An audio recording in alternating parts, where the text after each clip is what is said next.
week, another central bank policy decision. Well, actually two. And that means that when it comes to our sentiment study, we're taking a look at another FX pair. Hello, everyone. Monty here, market analyst at IG. And let's go ahead and get started. I'm going to take a look at IG client sentiment. Start us off with for GBP USD with a week on week. At the start of last week, it was majority buy territory, heavy buy, I should say, at 66%. There's still majority buy at the start of this week. That's the outer circle. They're still in heavy buy territory, and they actually raised it at the start to 71%. It has pulled back a little bit at the start of this week because this morning, as of publishing, they started to some of those sells started to initiate, anticipating further losses. A little bit of some of those fresh longs getting out as well. And that's when it comes to IG client sentiment. What about when it comes to COT speculators, institutional sentiment? You can see that they're also majority buy, also in heavy buy territory, but they have been pulling back just a little bit. Inner circle is from the week before, outer circle is for last week. These are out of the CFTC released on Friday, positioning as of last Tuesday. And you can see that not because there was a drop in longs, there actually was an increase in longs. It's because there was an even larger increase when it comes to shorts, and that's taking it from 67 to 66%. So once again, very similar story when it comes to USD in the sense that both client sentiment as well as COT speculators in the same direction, majority buy bias prior to the event. But here's the thing, once again, difference in terms of how they got there. So let's go ahead and take that and let's do the best part of this, which is mapping it onto the chart. And you can see that this is GBP USD on the daily time frame. So every candlestick represents a day of price action. And then what we're going to do is we're going to map sentiment onto it.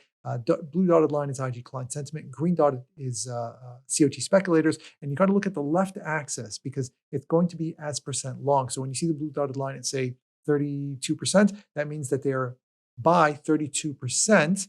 And 68% are sell, which means they are majority sell. To make this easier, you got to put in that red line because that red line is 50%. So whenever you see the dotted line, blue or green, below it, it means that they're majority short. Whenever you see the dotted line above it, it means that they're majority buy. And that just sort of makes it easier to help us understand what exactly has been happening. Very similar to Euro USD because it's been a story as of late of dollar strengthening in the FX market over the past several months. So that means that anything priced against the greenback hasn't been generally in for retreat. So you see Euro USD dropping, in this case, GBP USD dropping. What happens as price drops? Shorts get enticed into closing out, longs start to initiate. And you look at the blue dotted line, IG client sentiment, you can see that at the start, they were majority sell territory. So they were on the right side of the trade. Price starts to drop, shorts get out, longs initiate, and then afterwards they shifted to majority buy. And then as price remains close to a certain average, they're constantly going back and forth, range trading these moves. So going from majority, staying within moderate majority buy territory, coming back towards the middle, briefly going to majority sell. And then finally, after the latest drop in price from the 126, 127, all the way down into the 124s roughly, you're seeing sentiment go up and start to breach the sentiment that we saw with COT speculators. In terms of seeing how similar this is when it comes to Euro USD, here's Euro USD's daily chart. This is what we had in our last sentiment study, and you can see a very similar story, right? Price comes back down. You see the blue dotted line go up into majority buy territory. And throughout this period, green dotted line in buy territory, which means COT speculators throughout this period of time in majority buy territory. So where exactly is the difference? You got to zoom out towards the weekly time frame and take a look at GBP USD to get a better idea. To put things into perspective, for Euro USD, COT speculators were majority buy territory this entire time. Not so when it comes to the pound. I'm going to go ahead and plot the two once more. And once again, to make things easy, put our cheat right there. We're going to put our red line in the middle so we can see exactly when they're majority short versus majority buy. And you can see that COT speculators actually were in majority short territory before. They were positioning for further losses.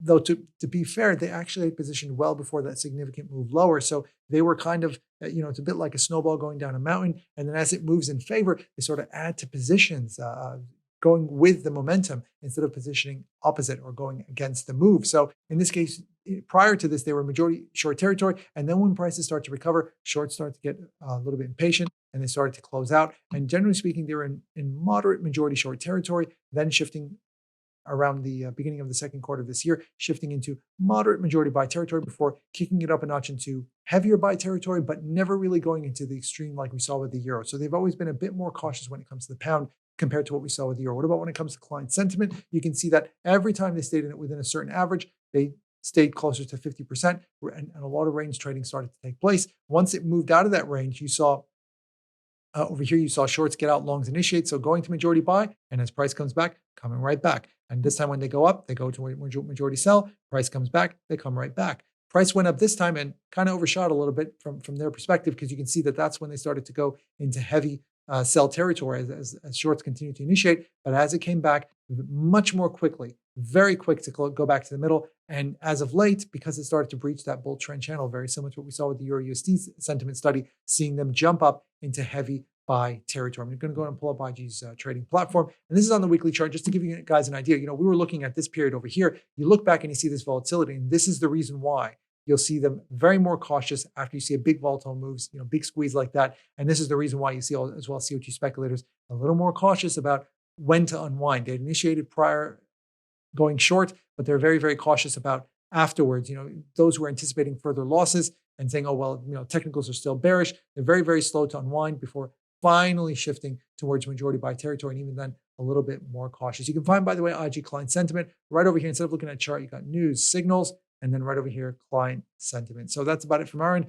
Good luck out there, because we got central bank decisions from both the FOMC, BoE, and a whole lot more. But when it comes to GBP, USD, those are two to be mindful of.